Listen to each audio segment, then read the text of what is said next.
1, action! Well, last year, ako'y naging isang doktor. And this time naman, this year, ano naman ako, ordinaryong tao.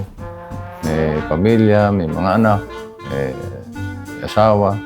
Roll, sound, camera.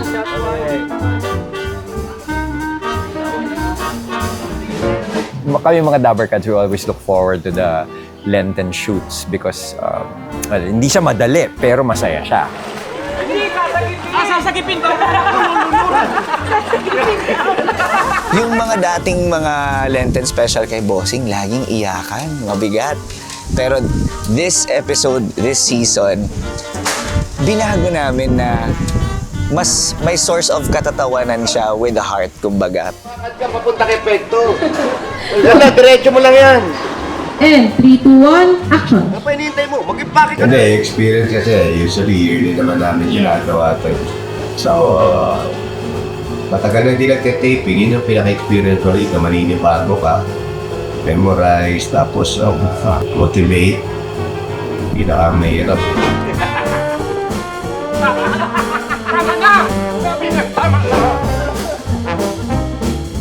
I think it's the third time in a row na kasama ako sa set ni Bossing. It's always very fun and light set. May Bossing ka na, may mayor ka pa. So, puro kalokohan din. Nung nakita ko yung mga line-up, sabi ko, uy, masaya to. Sabi ko, magiging Lenten special ba to? Magiging malungkot ba to? Ang kukulit nung magiging kasama ko. Magaan siya, pero may puso. This episode, I got part of being a Korean tourist. 500 na lang po. Okay lang. Sige po. Okay. Alam mo, ito pala joke.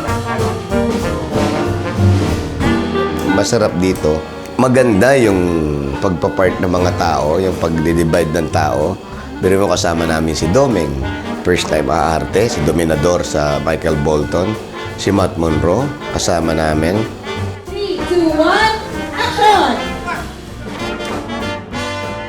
I play Marlon habang buhay dito sa aking first time sa Eat Bulaga Lenten Special. Yung karakter na Marlon habang buhay is just Ruel Carino with a few alterations. Masaya kasi nagulat ako na I've seen familiar faces. Nostalgic yung feeling. Sobrang saya ko na naging part ako ngayon ng Eat Bulaga Lenten Special. Paano mo nga mababayaran? Halos wala ng customers dito sa resort mo. Kaya nga ang gagawin ko. Alam mo, ang gulo mo eh.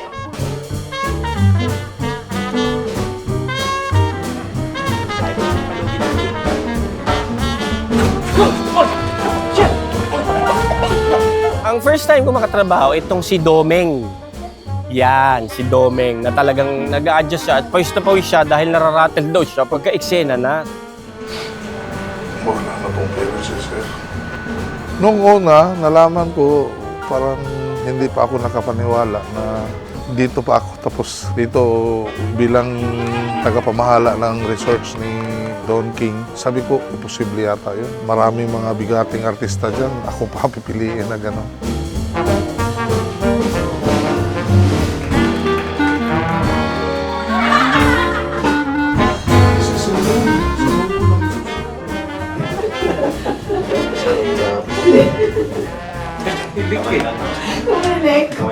Mga hirit na alam nating lahat na ikakagiliw ng mga Pilipino. Sa drama, si Bossing laging nakasupport yan eh.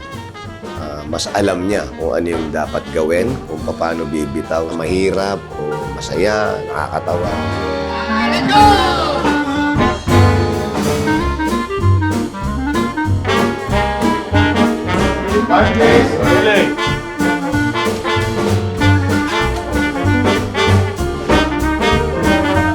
Dabbercats, ngayong 2026, tunghayan niyo po muli ang Eat Bulaga Lenten Specials, My Forever. Ito po ay istorya ng pamilya at pagpapatawad. Hey!